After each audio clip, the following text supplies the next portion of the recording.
अस्सलामुअलैकुम। Cash flow hedge,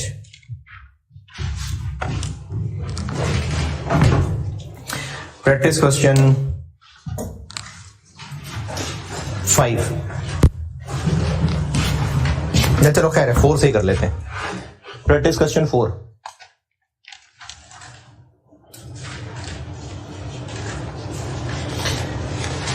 practice question 4 पढ़िए।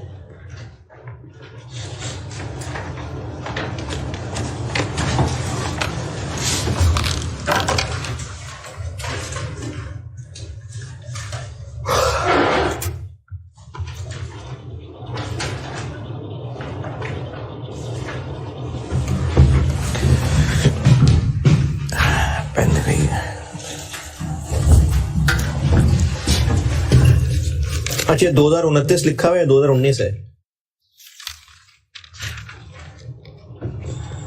कहीं लिखा हुआ है 29, पहले पैरा के एंड पे लिखा हुआ है कहीं,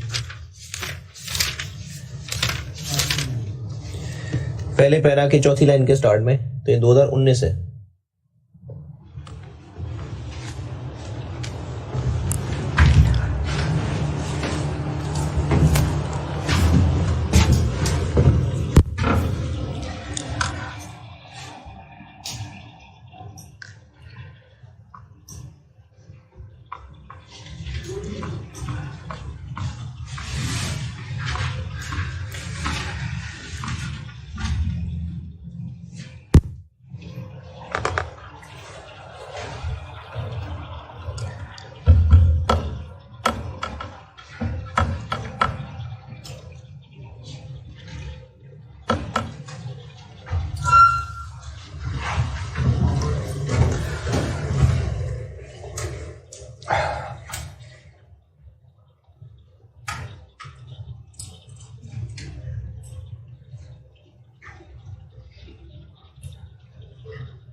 हाँ जी,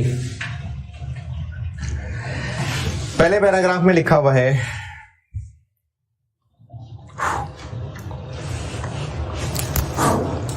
पहले पैराग्राफ में लिखा हुआ है कि 1 अक्टूबर 2019 को एक फॉरवर्ड कॉन्ट्रैक्ट किया, और फॉरवर्ड कॉन्ट्रैक्ट इसलिए किया क्योंकि जो फ्यूल खरीदना है जेट का, खरीदना कब है? 31 मार्च को, और वो तब कितने रुपए का गैलन मिलेगा पता नहीं, तो हमने अभी से उसके लिए फॉरवर्ड कॉन्ट्रैक्ट कर लिया। कितने रुपए पे? 204 रुपए पे। जबकि उस दिन यानी 1 अक्टूबर को मार्केट में वो फ्यूल 190 रुपए का मिल रहा था। ये पहले पैराग्राफ में लिखा।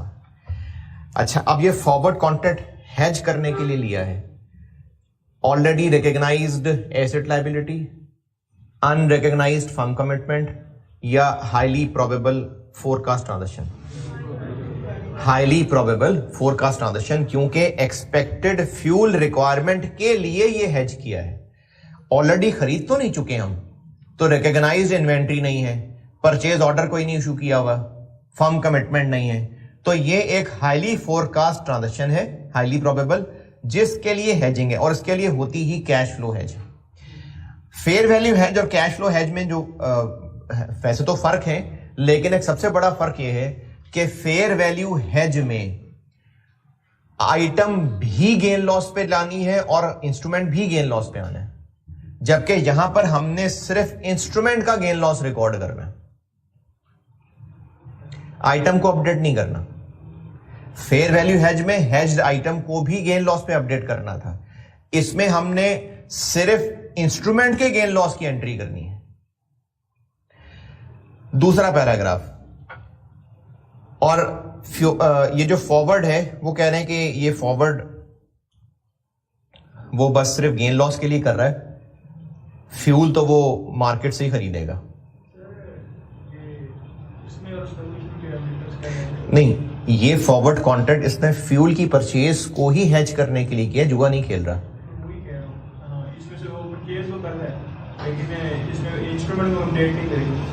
क्या नहीं करेंगे? हेज आइटम को नहीं करेंगे गेन लॉस, यानी हेजिंग इंस्ट्रूमेंट को फेयर वैल्यू पे अपडेट करेंगे और गेन लॉस रिकॉर्ड होगा। आइटम का गेन लॉस नहीं रिकॉर्ड होगा। अब उसको कैसे करना है वो कराता हूं भी, लेकिन इसमें सिर्फ हेजिंग इंस्ट्रूमेंट का गेन लॉस रिकॉर्ड होना है। दूसरे पैराग्राफ में ये बताया हुआ है कि फॉरवर्ड कॉन्ट्रैक्ट बस सिर्फ गेन लॉस के लिए है, असल में फ्यूल मार्केट से ही खरीदना है।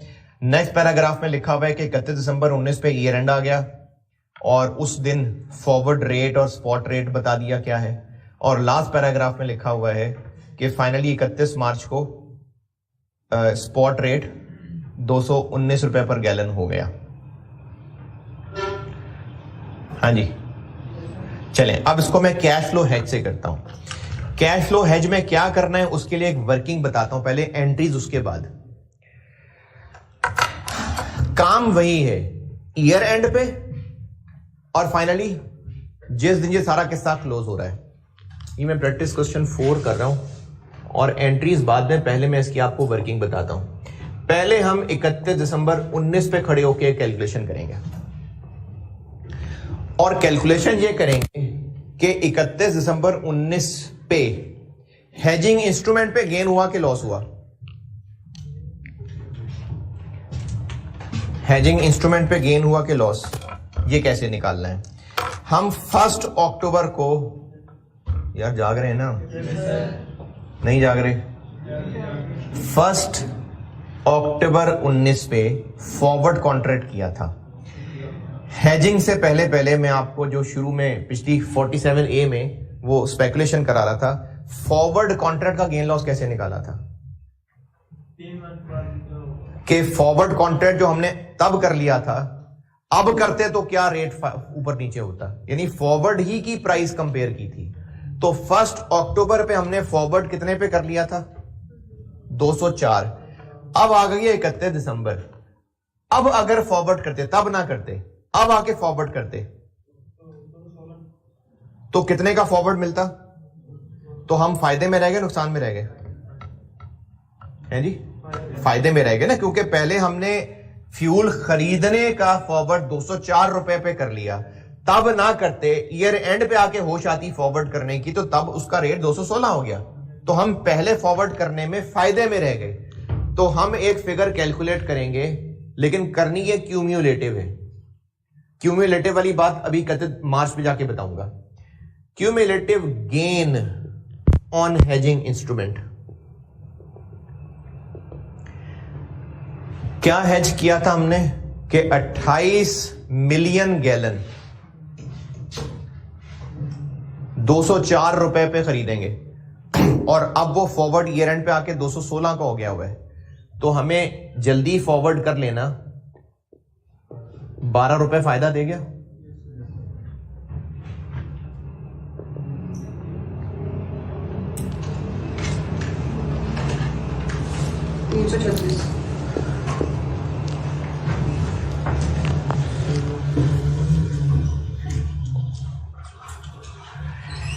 एंट्री करेंगे तो हम इसकी हेजिंग इंस्ट्रूमेंट के गेन की एंट्री करेंगे। हेज आइटम के गेन लॉस की एंट्री तो नहीं आएगी, लेकिन एक कैलकुलेशन जरूर करेंगे। हेज आइटम क्या है इसमें? फ्यूल का खरीदना, फोरकास्ट ट्रांजैक्शन। अगर हम जल्दी कर लेते और तभी फ्यूल खरीद लेते मार्केट से, कितने का मिलता? तभी कब? 1 अक्टूबर। तभी खरीद लेते तो कितने का मिलता? ईयर एंड आ गया है, ओपन मार्केट में प्राइसेस कहां पहुंच गई? 200 पे पहुंच गई। तो महंगाई होती जा रही है। फायदा नुकसान? नुकसान। तो अब ये बेशक हम इसकी एंट्री नहीं फिलहाल कर रहे, लेकिन हम कैलकुलेट जरूर करने लगे। Cumulative loss on hedged item 28 million. उसी दिन खरीदते तो कितने का होता? अब हो गया 200 का, तो 10 रुपए का हो चुका है अब तक महंगाई की वजह से नुकसान 280। ब्रैकेट इसलिए लगाया कि ये फायदा है, ये नुकसान है।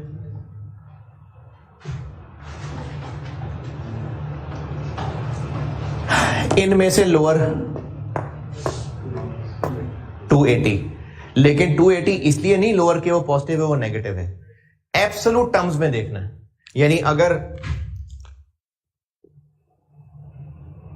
ये होता तो 280, तो इन दोनों में से लोअर देखना है और एब्सोल्यूट टर्म्स में, यानी ब्रैकेट हटा के ये लोअर है। ये दोनों फिगर्स क्या कैलकुलेट किए हैं, ये कैलकुलेशन सिखा रहा हूं आपको, बड़ी अजीब सी कैलकुलेशन है, लेकिन थोड़ी सी जरा हिम्मत करिएगा, जागिएगा। ये क्या फिगर कैलकुलेट किए और ये काम हम कब कर रहे हैं? ईयर एंड पे। हेजिंग इंस्ट्रूमेंट पे गेन लॉस जो अब तक करते आ रहे हैं, फॉरवर्ड फ्यूचर। फॉरवर्ड में गेन लॉस कैसे निकालते हैं कि फॉरवर्ड जल्दी कर लेने में हम फायदे में रह के नुकसान, फॉरवर्ड को डिले करते तो क्या फायदा नुकसान होता। ऑप्शन में फायदा नुकसान कैसे निकलेगा? ऑप्शन की फेयर वैल्यू कम ज्यादा होगी। स्वैप में फायदा नुकसान कैसे निकलेगा? स्वैप की फेयर वैल्यू कम ज्यादा होगी, वो आपको दी होगी। फ्यूचर मार्केट में फायदा नुकसान कैसे निकलेगा? वो सेल बाय के डिफरेंस से। ये निकल आया गेन। और ये क्या है? हेज आइटम पे लॉस। बेशक इसकी मैं अकाउंटिंग करूं ना करूं, लेकिन कैलकुलेट जरूर करना है। फिर अगला काम ये करना है कि इन दोनों में से जो लोअर है एब्सोल्यूट आइटम्स, उस अमाउंट से कैश फ्लो हेज रिजर्व के नाम से एक रिजर्व क्रिएट होगा और ये इसका सीडी बैलेंस होगा। कैश फ्लो हेज रिजर्व के नाम से एक रिजर्व क्रिएट होगा इक्विटी में, ये उसका सीडी बैलेंस होगा। है बताता हूं। और वो पॉजिटिव होगा कि नेगेटिव? साइन ये वाला, यानी हेजिंग इंस्ट्रूमेंट में गेन लॉस है, वो डिसाइड करेगा कि क्या होगा। गेन है तो पॉजिटिव, ये लॉस था तो नेगेटिव। दो फिगर्स कैलकुलेट करेंगे ईयर एंड पे। अच्छा, फेयर वैल्यू हेज में भी और कैश फ्लो हेज में भी ईयर एंड के ऊपर होना है काम, और फाइनली जिस दिन ये सारा मामला खत्म हो रहा होगा। और अगर बीच में 1-2 साल आ गए तो हर ईयर एंड पे, और फाइनली जब सारी ट्रांजैक्शन क्लोज हो रही है। सारी ट्रांजैक्शन क्लोज होने से मेरी मुराद है कि जिस दिन की टेंशन थी वो दिन जब आ गया तो बस अब टेंशन खत्म। अब तो उस दिन आ गया, अब तो जो होना है वो होना है। तो उस दिन तक, जिस दिन की टेंशन से हमने काम शुरू किया हुआ था, उस दिन तक हर ईयर एंड पे और फाइनली उस दिन पे ये कैलकुलेशन होगी। क्या कैलकुलेशन होगी? हेजिंग इंस्ट्रूमेंट पे, लेकिन निकालना क्यूमुलेटिव है। क्यों? क्योंकि मैंने इनमें से लोअर को सीडी बैलेंस जो लेना है, क्यूमुलेटिव इंस्ट्रूमेंट के ऊपर गेन और उस आइटम के ऊपर गेन। इन दोनों में से जो लोअर है वो कैश फ्लो हेज रिजर्व नामी अकाउंट का सीडी बैलेंस होगा। अब चूंकि ये पहली ही कैलकुलेशन होने लगी है तो कैश फ्लो हेज रिजर्व का सीडी इतना रखना है। क्रेडिट डेबिट इक्विटी आइटम है और पॉजिटिव का मतलब है क्रेडिट, तो इसका हमने इतना सीडी रखना है। पहली दफा कैलकुलेशन हो रही है बीडी, तो एंट्री भी इसी अमाउंट से होनी है। अब हम यहां पर अब मैं एंट्री बना के देता हूं। 1 अक्टूबर पे तो कोई एंट्री नहीं होती, 31 दिसंबर 19 पे रिकॉर्ड हम हेजिंग इंस्ट्रूमेंट वाला गेन लॉस करेंगे, यानी 336। फाइनेंशियल एसेट बनाऊं, फाइनेंशियल लायबिलिटी बनाऊं? क्यों? गेन है ना, पैसे मिलने हैं, तो financial asset. Financial asset debit, derivatives इधर उधर हो गया सारे। फॉरवर्ड था, फ्यूचर था, ऑप्शन था और स्वैप था। ऑप्शन और स्वैप फेयर वैल्यू ही की इंक्रीज डिक्रीज गेन लॉस बनेगा और वो आपको दी होगी। फ्यूचर की गेन लॉस की अमाउंट वो बाय सेल के डिफरेंस से निकालेंगे। वो जो डिफरेंस होगा वो गेन लॉस होगा, और गेन होगा तो फाइनेंशियल एसेट लॉस होगा तो फाइनेंशियल लायबिलिटी, क्योंकि गेन का मतलब है फ्यूचर मार्केट से हम पैसे लेके आएंगे तो फाइनेंशियल एसेट। और फॉरवर्ड में भी ऐसे ही है। गेन लॉस कैसे निकलेगा? फॉरवर्ड ही की प्राइस हम पहले कितने पे कर चुके थे और अब अगर फॉरवर्ड करते तो कितने पे करते, यहां से गेन लॉस निकलेगा और वो गेन लॉस बताएगा कि फाइनेंशियल एसेट के फाइनेंशियल लायबिलिटी। कैसे? गेन है तो फाइनेंशियल एसेट, क्योंकि पैसे मिलने हैं। फॉरवर्ड, फ्यूचर, ऑप्शन, स्वैप, ये डेरिवेटिव्स हैं, ये हेजिंग इंस्ट्रूमेंट्स हैं। इनके ऊपर गेन लॉस, ऑप्शन और स्वैप, इनका गेन लॉस फेयर वैल्यू का गेन लॉस ही होगा और वो फेयर वैल्यू दी होगी, क्योंकि स्वैप की फेयर वैल्यू कैलकुलेट करने में भी एक डिटेल कैलकुलेशन इन्वॉल्व होती है, आपको वो दी होगी। और फेयर वैल्यू ऑफ ऑप्शन निकालने में भी कुछ ना कुछ मॉडल्स लगते हैं, वो आपको दी होगी।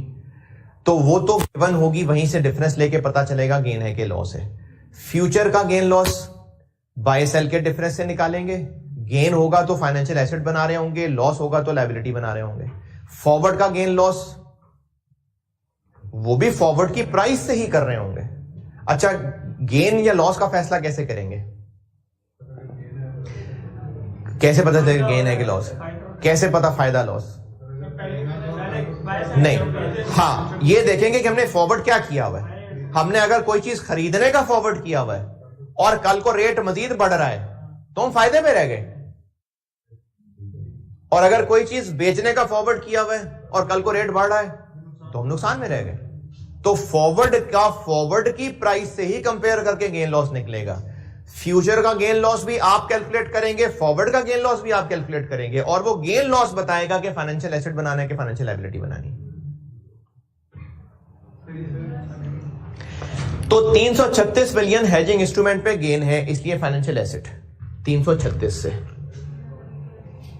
फेयर वैल्यू हेज होता तो ये सारा P&L को जाता। कैश फ्लो हेज के अंदर होगा ये कि इसको कैलकुलेट ही इसलिए किया गया था कि कैश फ्लो हेज रिजर्व में जितना बैलेंस चाहिए उतनी एंट्री OCI में जाएगी। अब हमने कैश फ्लो हेज रिजर्व में कितना बैलेंस रखना है? क्रेडिट, डेबिट, क्रेडिट, और पहले कुछ नहीं था उसमें, तो 280 क्रेडिट करना है ना, तो ये OCI में क्रेडिट होगा। नाम हम यही यूज कर रहे होंगे, कैश फ्लो हेज रिजर्व, लेकिन साथ OCI जरूर लिखना है, जरूर, क्योंकि इसमें अभी एक और चीज बताऊंगा जिसमें OCI नहीं होनी, तो इसलिए OCI जरूर लिखना है। कितनी? 280। कैसे बना 280?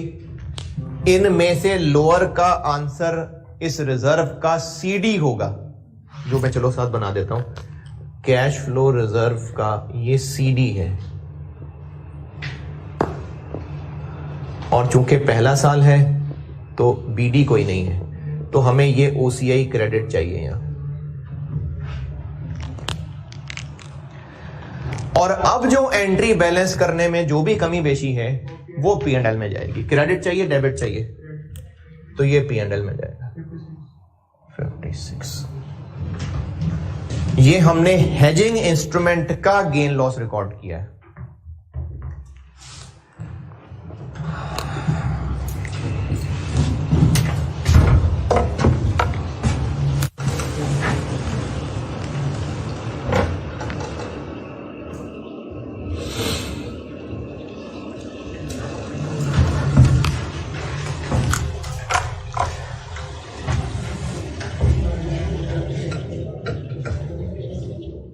अब ये चल रहा है आगे।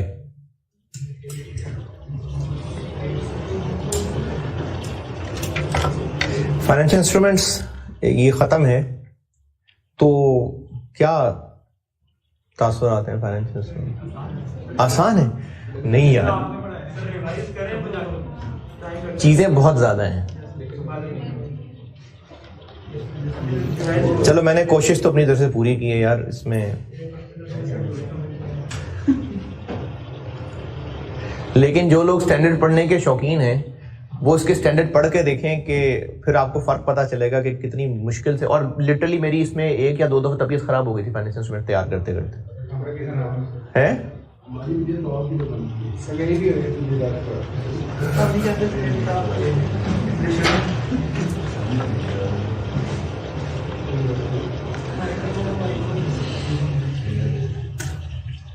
फाइनेंशियल इंस्ट्रूमेंट्स की या पूरे C51 की?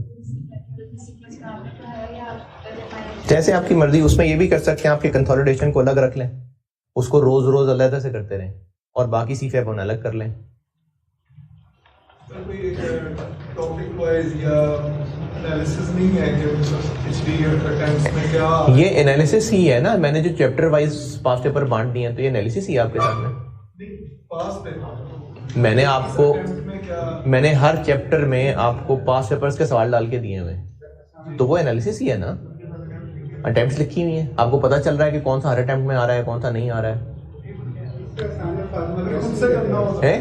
पास पेपर अगर देख के आप इस तरह के गैस करने से बेहतर है कि तैयारी पूरी रखें। मतलब जितना रिसर्च आपने इस एनालिसिस पे करनी है, क्योंकि इतना एनालिसिस तो एग्जामिनर भी कर बैठेगा और वो तोड़ेगा एग्जामिनर स्टूडेंट्स का एनालिसिस कि स्टूडेंट ये एक्सपेक्ट कर रहे होंगे नहीं, तो इसलिए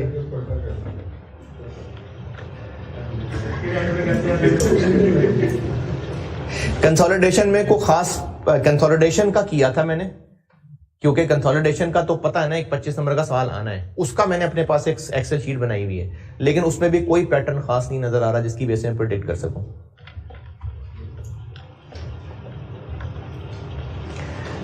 यहां तक ओके। चले जी, अब आते हैं 31 मार्च पे।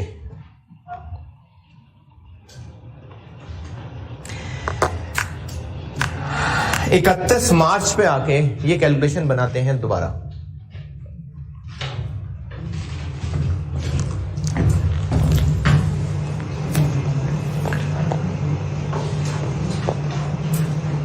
इकतीस मार्च पे खड़े होके हेजिंग इंस्ट्रूमेंट का कैलकुलेट क्यूमुलेटिव करना है। जैसे फ्यूचर में भी क्यूमुलेटिव ही मैं इसलिए निकलवा रहा था कि आदत ही उसी के लिए क्यूमुलेटिव निकालना है। हेजिंग इंस्ट्रूमेंट यानी फॉरवर्ड। पहले दिन हमने फॉरवर्ड किस रेट पे किया था और आज क्या रेट हो चुका है 31 मार्च को?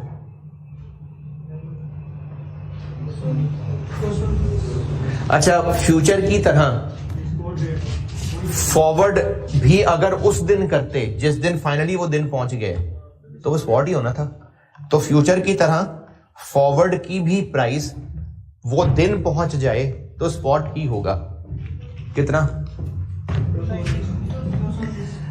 तो 204 लॉक करके कितने फायदे में रह गए? फायदा हम 204 पे खरीदने का रेट ले चुके हुए हैं, अब वो बढ़ते बढ़ते 219 पे चला गया, तो फायदे में रह गए ना। हम ये फ्यूल खरीदने का 204 का कॉन्ट्रैक्ट कर चुके थे तो फायदे में रहे ना, तो गेन है 420। और ये फ्यूल इटसेल्फ महंगाई होते होते कितने नुकसान में चला गया?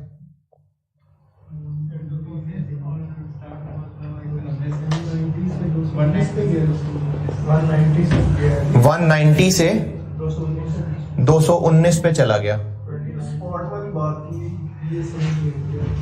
मैंने ये कहा है कि क्या हो गया भाई? तो क्या करें फिर? बैठ तो कर दें उसमें के इसमें तो कर दें। आवाज अब ठीक है? सवाल मैं ये बात दोहरा रहा हूं। अच्छा, एक बीच पे बहुत और स्टूडेंट ने पूछी थी, ये जो स्पॉट रेट्स दिए हुए ना, ये हेज्ड आइटम की प्राइसेस है। स्पॉट रेट्स जो दिए हुए ये हेज्ड आइटम की प्राइसेस है। फ्यूचर की प्राइसेस हेजिंग इंस्ट्रूमेंट की प्राइस है, फॉरवर्ड की प्राइस हेजिंग इंस्ट्रूमेंट की प्राइस है, स्पॉट प्राइस हेज्ड आइटम की प्राइस है। फ्यूचर और फॉरवर्ड दोनों के लिए सेम बात मैं ये कर रहा हूं कि अगर वो दिन वाकई पहुंच गया जिस दिन का फ्यूचर या फॉरवर्ड था, यानी फॉरवर्ड की बात करें तो जो फाइनली 31 मार्च पहुंच जाएगी जिस दिन का फॉरवर्ड था, अगर वो दिन पहुंच गया है और उसी दिन की देखनी हो कि अभी फॉरवर्ड की प्राइस क्या होती, तो वो उस दिन का स्पॉट ही होता। तो ये सारे हेजिंग इंस्ट्रूमेंट्स के लिए फॉरवर्ड और फ्यूचर के लिए, क्योंकि ऑप्शन एक डिफरेंट चीज है, स्वैप की फेयर वैल्यू भी एक डिफरेंट चीज है। तो फॉरवर्ड और फ्यूचर दोनों के लिए बात बता रहा हूं। अच्छा, बार बार रिपीट करता रहूंगा, इससे भी याद हो जाती हैं बातें। ऑप्शन और स्वैप, इन दोनों की फेयर वैल्यूज आपको दी होंगी, क्योंकि ये डिफरेंट तरीकों से निकाली जाती हैं। स्वैप के लिए कहीं डिस्काउंटिंग इन्वॉल्व होती है, उससे निकलती है, और ऑप्शन के लिए मुख्तलिफ स्टैटिस्टिकल मॉडल होते हैं, उससे निकलती है। तो आपको फेयर वैल्यू दी होगी। अब जब आपको फेयर वैल्यू दी होगी तो आपने उन फेयर वैल्यूज के कंपैरिजन से उन ऑप्शन और स्वैप्स का गेन लॉस निकालना है, और गेन है तो फाइनेंशियल एसेट, लॉस है तो, क्योंकि इन डेरिवेटिव्स यानी हेजिंग इंस्ट्रूमेंट पे गेन लॉस है ही, वो जो हम एंट्री ही उस गेन लॉस की हो रही है। लेकिन फॉरवर्ड और फ्यूचर, ये गेन लॉस आपको खुद कैलकुलेट करना पड़ेगा। कैसे? फ्यूचर की वो बाय सेल के डिफरेंस से, और फॉरवर्ड में भी फॉरवर्ड प्राइसेस को कंपेयर करके देखना है कि हमने खरीदने का फॉरवर्ड किया था कि बेचने का फॉरवर्ड किया था। ये अकल लगा लीजिएगा। रट्टा तो खर्च का भी बनाया जा सकता है, लेकिन इसको अकल लगा ले कि खरीदने का फॉरवर्ड है, प्राइस महंगी होती जा रही है तो हम फायदे में रह रहे हैं, प्राइस सस्ती होती जा रही तो नुकसान में रह रहे हैं। बेचने का फॉरवर्ड है, महंगा होता जा रहा तो नुकसान में जा रहे हैं, सस्ता होता जा रहा तो फायदे में जा रहे हैं। ये आपको फॉरवर्ड की प्राइसेस से गेन लॉस पता चलेगा, और फ्यूचर में फ्यूचर की प्राइसेस से। दोनों में कॉमन बात मैंने ये की है कि जब वो आखिरी दिन पहुंच जाएगा, फ्यूचर में फ्यूचर की एक्सपायरी डेट, अगर वाकई वो एक्सपायरी डेट पहुंच गई है तो, और फॉरवर्ड में जिस दिन का फॉरवर्ड किया हुआ था उस दिन फॉरवर्ड वाली प्राइस भी और फ्यूचर वाली प्राइस भी उस दिन के स्पॉट के बराबर होगी। तो अभी इस वक्त हम 31 मार्च पे आ गए हैं। हेज्ड आइटम पे यानी फ्यूल की मार्केट स्पॉट प्राइस पे नुकसान हुआ है कितना टोटल? 812। अब हमने कैश फ्लो हेज रिजर्व का बैलेंस कितना रखना है? 420। क्रेडिट डेबिट, पॉजिटिव नेगेटिव ये देख के फैसला होगा। तो क्रेडिट बैलेंस रखना है, तो हमने कैश फ्लो हेज रिजर्व का क्रेडिट बैलेंस रखना है 420। अब 2020 में आ गए हम, बीडी था जी। अगर ये नेगेटिव होता तो ये नेगेटिव करते, यानी साइन ये वाला लगेगा। वो सिर्फ ये देखने के लिए कि अमाउंट कौन सी लेनी है, अमाउंट कौन सी लेनी है वो बगैर ब्रैकेट के है, लेकिन एक बार अमाउंट तय कर ली, साइन ये वाला लगना है, क्योंकि हम एंट्री करने हेजिंग इंस्ट्रूमेंट वाले गेन लॉस की लगे। हम 812 की एंट्री नहीं करने लगे, हम एंट्री इसके हिसाब से करने लगे।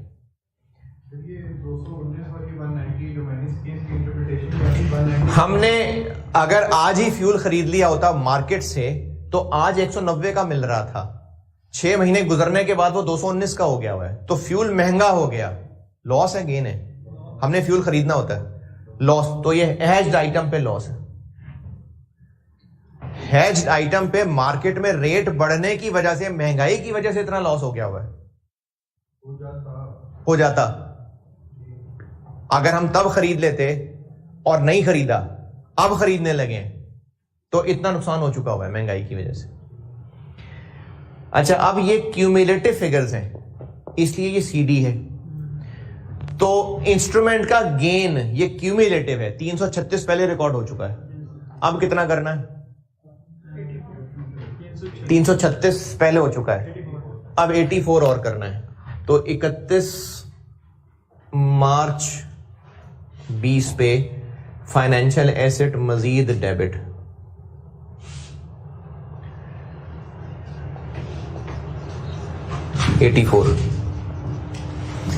कैश फ्लो हेज रिजर्व 280 के बैलेंस को 420 तक लाना है और क्रेडिट करना है। Cash flow hedge reserve OCI 140।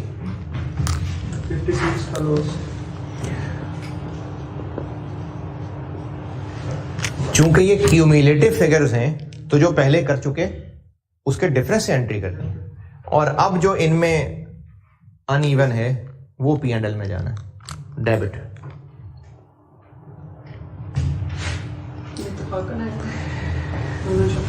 ये तफाकन आ गया क्योंकि वो स्विच कर गया उसके ऊपर, इसके ऊपर। पहले इस पे था, फिर उस पे स्विच कर गया।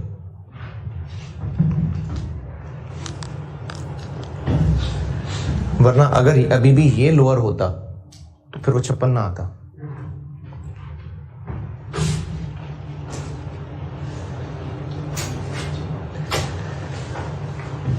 ये कैश फ्लो हेज के गेन लॉस की एंट्री है, और एंट्री कर हम इंस्ट्रूमेंट के गेन की रहे हैं। लेकिन ये लाइन साथ क्यों निकालनी पड़ी, ये साथ क्यों निकालना पड़ा कि इसमें से ओसीआई में कितना जाना और पीएनएल में कितना जाना।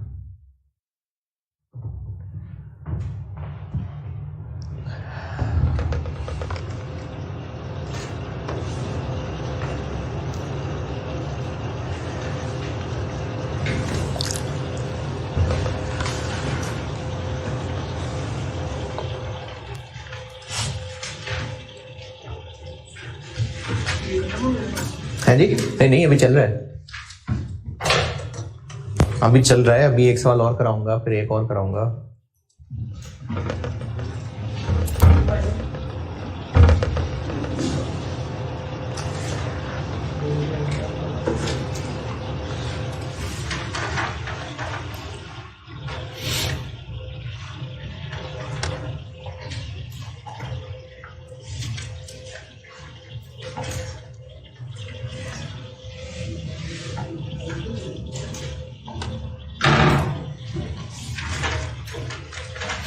अच्छा, चैप्टर में पेज 32 पे आए। चैप्टर में पेज 32। अभी ये सवाल चल रहा है, लेकिन अभी तक जितना किया उसकी अंग्रेजी पढ़ा दूं। चैप्टर में पेज 32।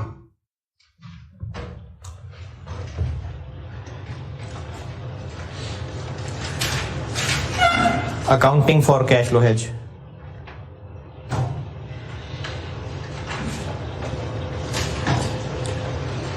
पॉइंट नंबर ए, एक सेपरेट इक्विटी कंपोनेंट क्रिएट होगा कैश फ्लो हेज रिजर्व के नाम से, और इसको एडजस्ट करते रहेंगे, मतलब इसका सीडी मेंटेन करते रहेंगे। किस पे? लोअर ऑफ, और वो भी in absolute terms lower of. Lower of क्या? 1 ये है, 2 ये है।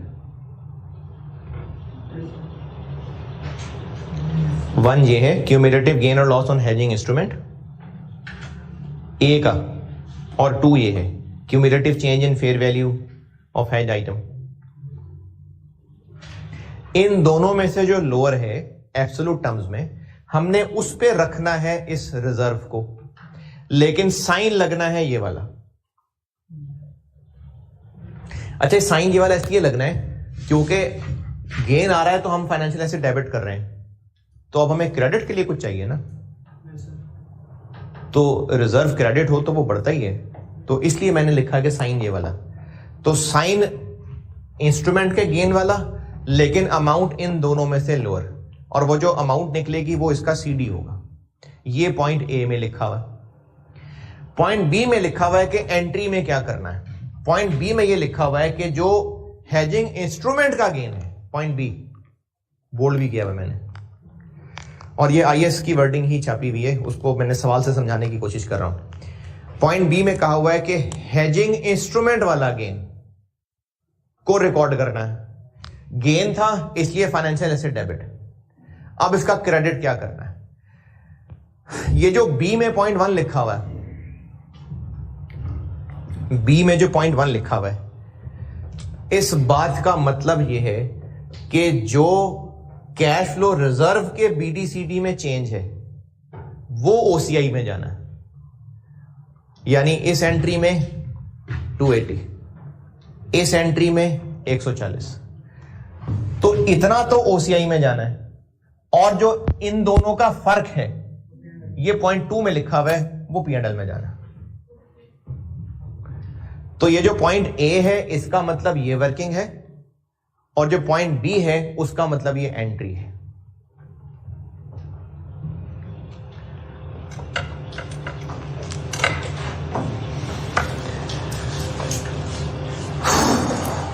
अब पॉइंट सी समझाता हूं।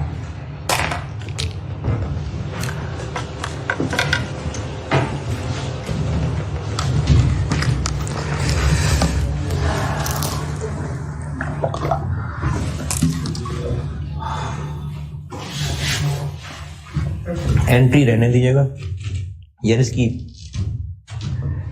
ये कवर हो गया सारा बोर्ड सही तरह।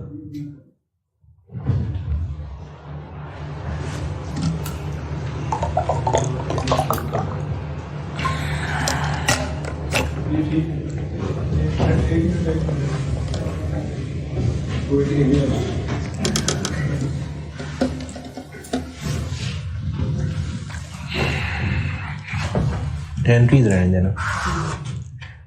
हाँ वर्किंग बिठा दो, एंट्रीज बस।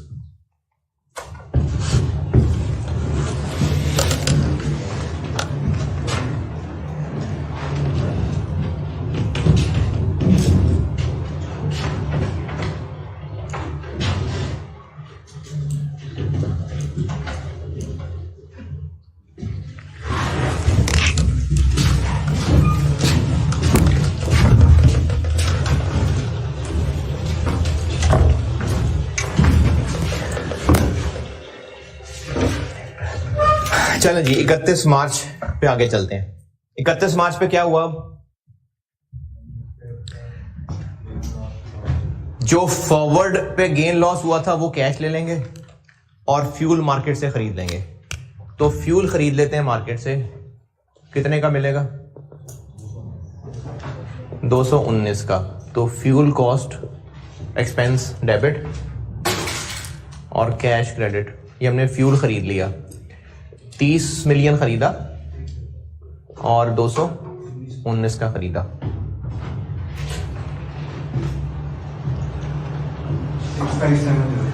6570।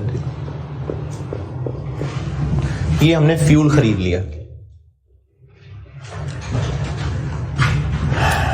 और वो जो फॉरवर्ड का गेन बना चुके हुए हैं वो कैश ले लिया।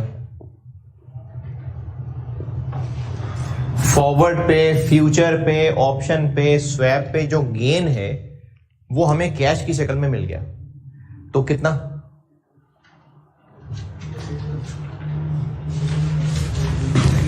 वर्किंग 2 में फिगर भी आ रही है 420। ये 420 हमें फॉरवर्ड कॉन्ट्रैक्ट में जो हमने हेजिंग की थी जाके वो कमा लिए। अब क्या रह गया? उस रिजर्व का क्या करना है? उस रिजर्व का क्या करना है, इसमें आगे हैं 2 बातें।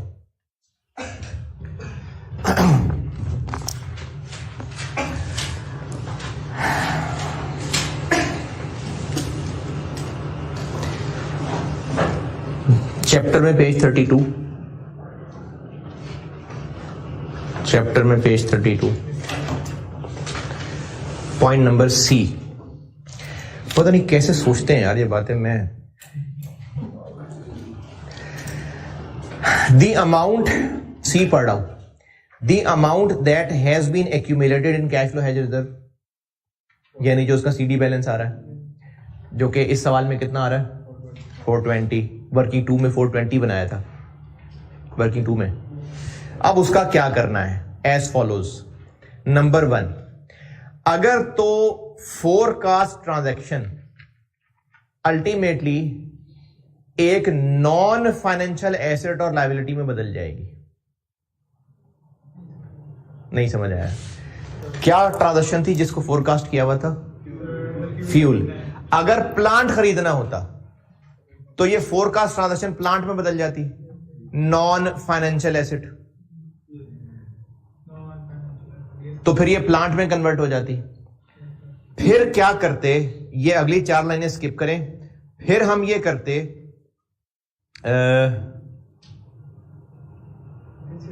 तीसरी लाइन एंड से, the entity shall remove the amount from cash flow reserve, यानी cash flow reserve debit and include it directly in the initial cost, या कहने का अमाउंट ऑफ एसेट लायबिलिटी, यानी फेयर वैल्यू रिजर्व नहीं, sorry, cash flow hedge reserve debit, plant credit. Cash flow hedge reserve debit, plant credit. लेकिन ये OCI से नहीं जाएगा, ये ओसीआई से नहीं गुजरनी है एंट्री। जैसे IAS 16 रिवैल्यूएशन, जब ऐसे डाउनवर्ड या अपवर्ड रीवैल्यू होता है तो वो ओसीआई में प्रेजेंट होता है, लेकिन अगर सरप्लस रिटेन अर्निंग को ट्रांसफर हो तो वो ओसीआई में प्रेजेंट होता है। सरप्लस से रिटेन अर्निंग को ट्रांसफर हो तो ओसीआई में प्रेजेंट होता है। तो ये भी जब प्लांट खरीद लेंगे कल को, तो ये जो कैश फ्लो रिजर्व का बैलेंस है ये डेबिट प्लांट क्रेडिट, लेकिन बारो बार रिजर्व डेबिट यानी चेंजेस इन इक्विटी में वो माइनस में शो होगा, ओसीआई में प्रेजेंट नहीं होगा। Cash flow hedge reserve debit plant credit, और अगर इसमें डेबिट बैलेंस आ रहा था तो प्लांट डेबिट और cash flow hedge reserve credit.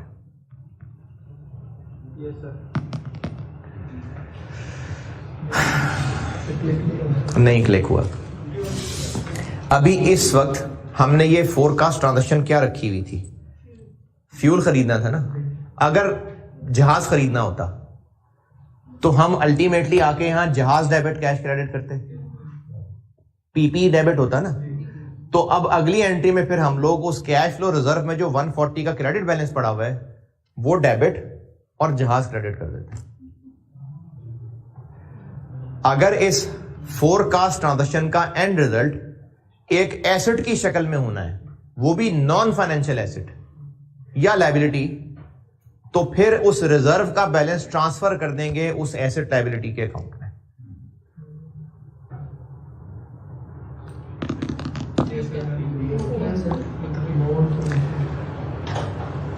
लेकिन अगर ऐसा नहीं है, पॉइंट 2,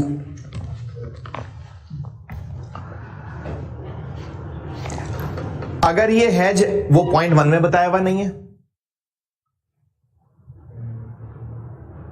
अगर ये पॉइंट 1 वाला हैज नहीं है, तो फिर जब जब इस हैज्ड आइटम ने P&L में जाना है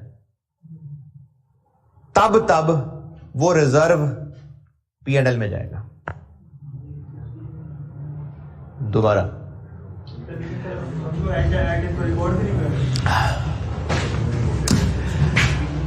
पॉइंट 1 क्या है कि अगर ये forecast transaction cash flow hedge लग रहा है, अगर फोरकास्ट ट्रांजैक्शन पे, और इस फोरकास्ट ट्रांजैक्शन ने कल को एक एसेट या लायबिलिटी बन जाना है, तो फिर रिजर्व का बैलेंस उसी एसेट या लायबिलिटी में क्लोज हो जाएगा।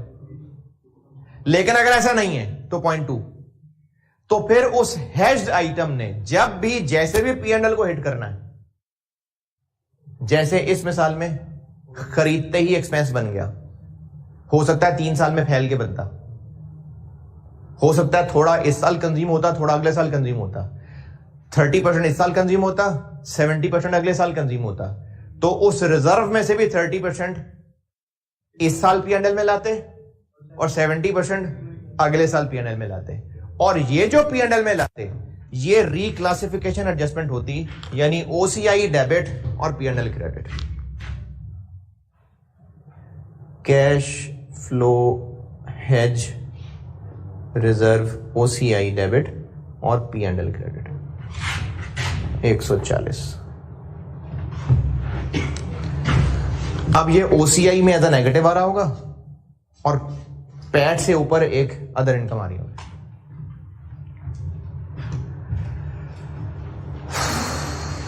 जैसे fair value through OCI debentures की इन्वेस्टमेंट, आखिर में लाके जितना फेयर वैल्यू रिजर्व होता था उसको P&L में रिक्लासिफाई करते थे, तो वो fair value reserve OCI debit और P&L क्रेडिट होता था।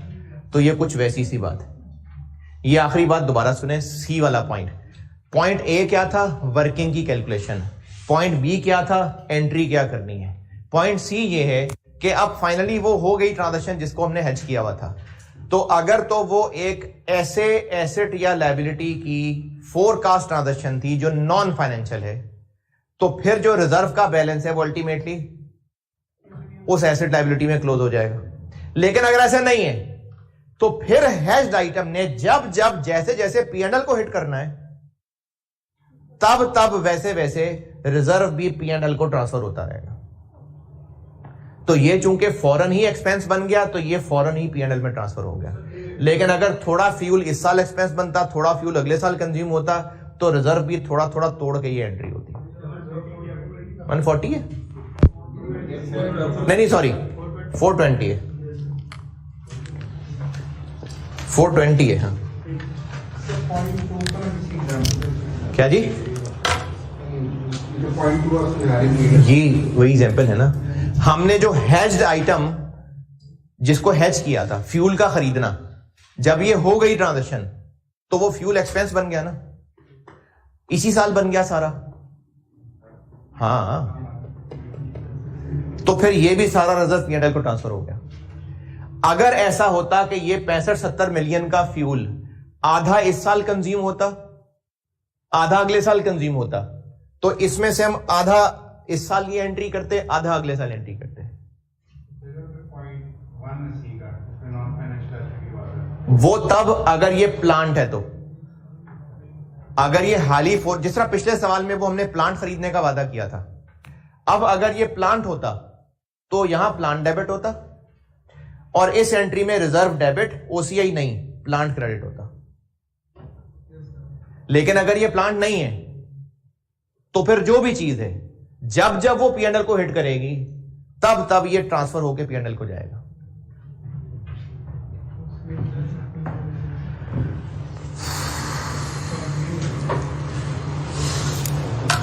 और पॉइंट 3 ये कहा हुआ है कि अगर ये जो कैश फ्लो रिजर्व का बैलेंस था ये लॉस था, यानी क्रेडिट बैलेंस की बजाय डेबिट बैलेंस था, यानी लॉस चल रहे थे, तो फिर इसको बेशक सारे के सारे को पीएनएल में डाल दें।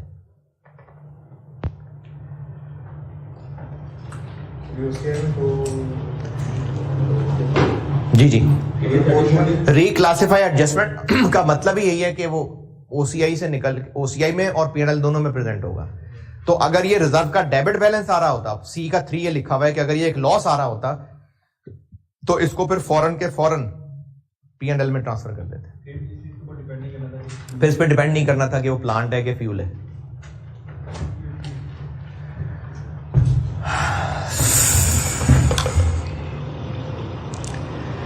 ये कैश फ्लो हेज है और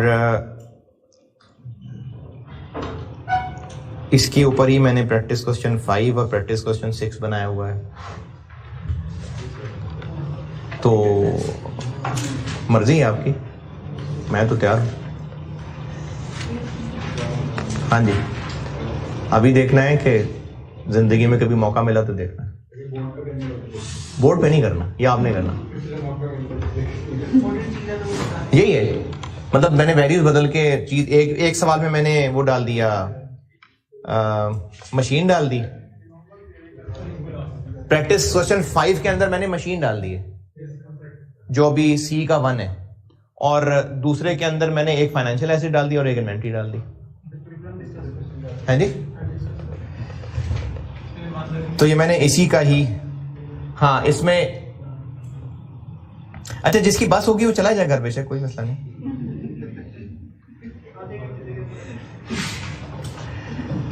नहीं तो आप प्रैक्टिस क्वेश्चन 5 पढ़ के इसका सॉल्यूशन देख लें, खुद कैलकुलेशन करने की कोशिश करना है। वैसे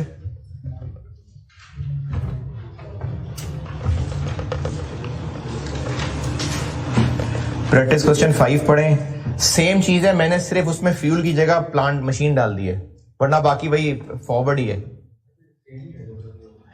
सेम है ना। इसलिए कह रहा हूं कि कैलकुलेशन आप खुद ही चेक कर लें।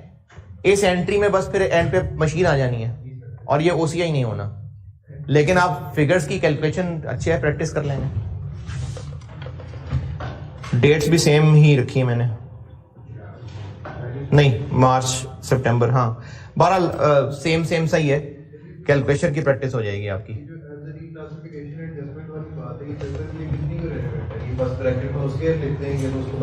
जी जी जी बिल्कुल, यानी आप ओसीआई का वर्ड लिखेंगे तो पता चलेगा कि ये ओसीआई के रास्ते से होके जा रहा है।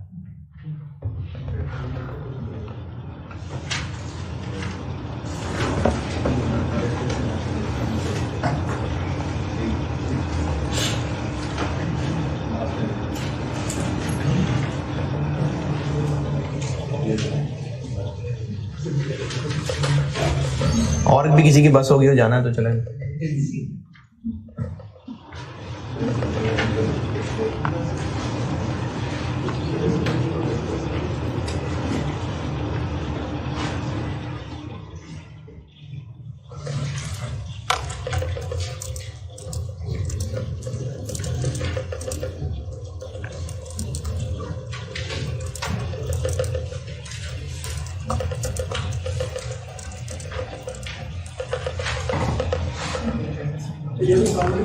फ्यूचर या उसको के साथ वो 6 होगा।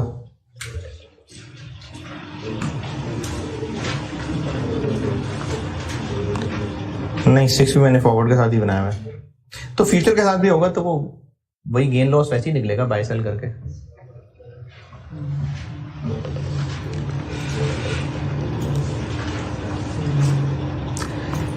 जो अभी टाइम गुजार ही रहे हैं वो कम से कम ये वर्किंग वन की कैलकुलेशन तो चेक कर लें यार। हैं?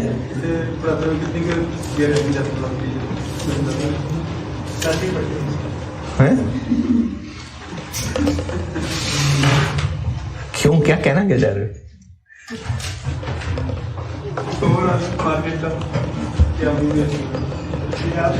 ये तो आपने रिसर्च करनी है, मैंने कौन सा बाकियों की क्लासेस ली होती हैं। मैं तो अपना मेहनत का पढ़ा रहा हूँ, आप देखें बाकी मार्केट में क्या है, पढ़ाते हैं नहीं पढ़ाते हैं।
क्वेश्चन 5 देख लें, फिर लास्ट बात करता हूं। फिर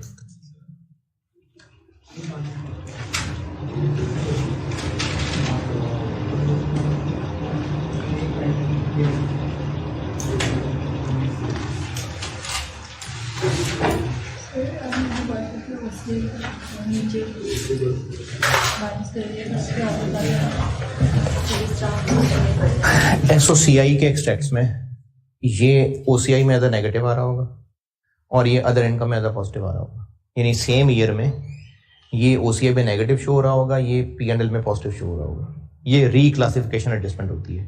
ये बिल्कुल वैसे ही है जैसे fair value through OCI investment इन डिवेंचर्स में बताया था। क्या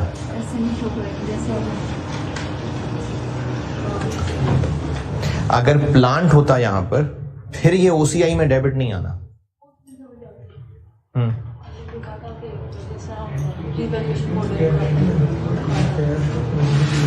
वो तो मैं वो बता रहा, ये डेबिट और प्लांट क्रेडिट तो ओसीआई में जाएगा, ओसीआई में शो होगा। अगर प्लांट क्रेडिट होना है तो फिर ये ओसीआई में नहीं शो होना, बस रिजर्व डेबिट और प्लांट क्रेडिट, ओसीआई में नहीं होना प्रेजेंट। ये बात मैं समझा रहा था कि जैसे सरप्लस को रिटेन अर्निंग में ट्रांसफर करते थे तो revaluation surplus debit retain earning credit, क्या ये एंट्री ये ट्रांसफर ओसीआई में प्रेजेंट होती है? नहीं होती, नहीं होती। Fair value revaluation model, surplus को रिटेन अर्निंग में ट्रांसफर करना है, revaluation surplus debit retain earning credit. ये चेंजेस इन इक्विटी में एक कॉलम में पॉजिटिव एक कॉलम में नेगेटिव आ जाता है। ये ओसीआई में प्रेजेंट नहीं होता रिवैल्यूएशन गेन लॉस के नाम से। सिर्फ इसको रिलेट कर रहा था कि जैसे वो भी डायरेक्ट ट्रांसफर है, ओसीआई में प्रेजेंट नहीं हो रहा, इसी तरह अगर यहां प्लांट क्रेडिट होना होता तो फिर ये ओसीआई में नहीं आना, डेबिट ओसीआई में नहीं आना। चेंजेस इन इक्विटी में रिजर्व में से लेस हो रहा होगा, ओसीआई में प्रेजेंट नहीं होगा। लेकिन अगर ये पीएनएल को ट्रांसफर हो रहा है तो फिर ये 420 ओसीआई में नेगेटिव आ रहा होगा, अदर इनकम में 420 पॉजिटिव आ रहा होगा। क्रेडिट रिजर्व डेबिट, लेकिन वो ओसीआई में प्रेजेंट नहीं होगा, यानी वो रिजर्व ओसीआई के रास्ते से डेबिट नहीं, डायरेक्टली चेंजेस इन इक्विटी में डेबिट। फाइनेंशियल गेन वाली एंट्रीज ये अभी तक का जितना गेन था अरे गेन नहीं, सॉरी यार,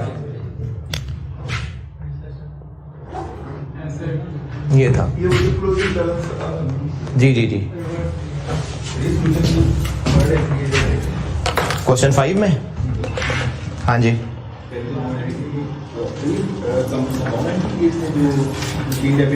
जी जी जी, आप अलग अलग करते हैं,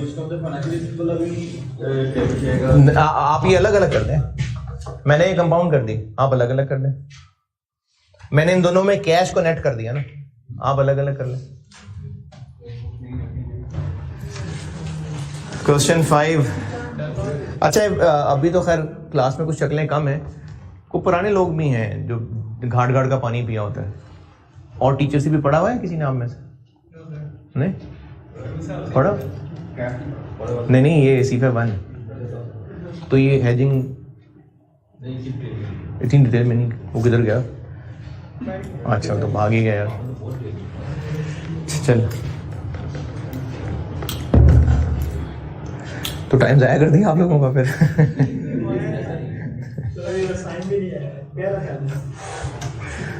सर एग्जाम में ना आया, रियल लाइफ में हम नहीं, ये आखिरी बार एग्जाम में आया हुआ है कैश फ्लो हेज, ये 2018 में आया हुआ है, और फुल फ्लैज सवाल ये 15 में फुल फ्लैज कैश फ्लो का सवाल आया हुआ है। मैं कह रहा हूँ एग्जाम में ना गया खैर है, मतलब प्रैक्टिकल लाइफ में हमने एप्लीकेशन करते हुए पता नहीं कभी प्रैक्टिकल में कभी होगा कि नहीं होगा, तब तक तो भूल गए होंगे आप, ये तो अभी अगली मंडे तक भूल चुके होंगे आप। अच्छा चले बस आखिरी बात सुन ले भाई, आखिरी बात, चैप्टर में पेज 32,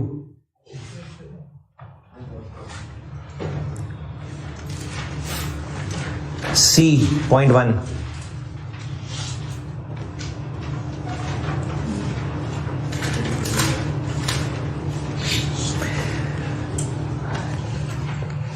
पहुंचे?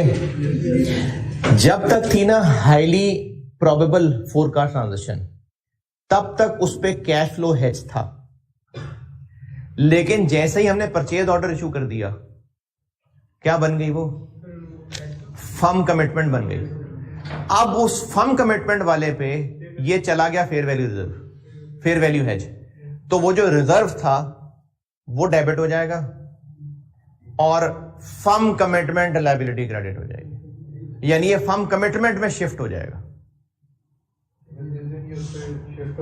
जैसे ही परचेज ऑर्डर इशू होगा और ये हेज कैश फ्लो से फेयर वैल्यू हेज बनेगा, तो रिजर्व खत्म होके उस फर्म कमिटमेंट के नाम में ट्रांसफर हो जाएगा। उस दिन कोई अपडेट वगैरह कुछ भी नहीं करना है? नहीं, अपडेट कर लेंगे क्योंकि खत्म हो रहा होगा ना, उस दिन अपडेट करेंगे, लेकिन वो रिजर्व ट्रांसफर होके दूसरे नाम से फर्म कमिटमेंट बन जाएगा। इसके लिए मैंने प्रैक्टिस क्वेश्चन 6 बनाया हुआ है, ये हस्बे तौफीक कभी करना चाहें तो। उसमें तो इसमें हम रिजल्ट के साथ मेरे पे कोई ना कोई क्वेश्चन जा रहा होता है, जब हमने कैश फ्लो, अब वो कैश फ्लो रिजर्व वाली कहानी खत्म हो जाएगी ना, अब वो कैश फ्लो हेज ही खत्म हो जाएगा। तो अब दोबारा जब लायबिलिटी फॉर्मूलेट करेंगे तो 280 पे बनेंगे। हाँ जी, हाँ जी, तो अब उस फर्म कमिटमेंट के साथ कल को सलूक ये होगा कि जब कल को प्लांट खरीद लेंगे तो फर्म कमिटमेंट उसमें एडजस्ट हो जाएगी। इसके लिए प्रैक्टिस क्वेश्चन 6 बनाया हुआ है, और पास्ट पेपर्स में से इस कैश फ्लो हेज के ऊपर एक सवाल आ चुका हुआ है,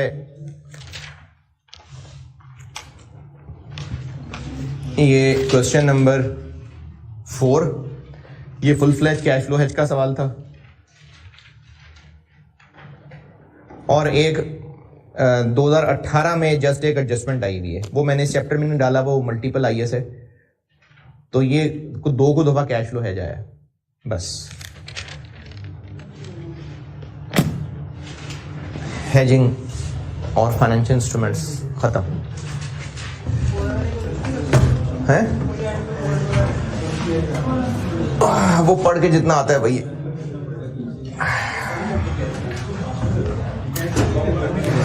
चले बस ठीक है, अल्लाह हाफ़िज़।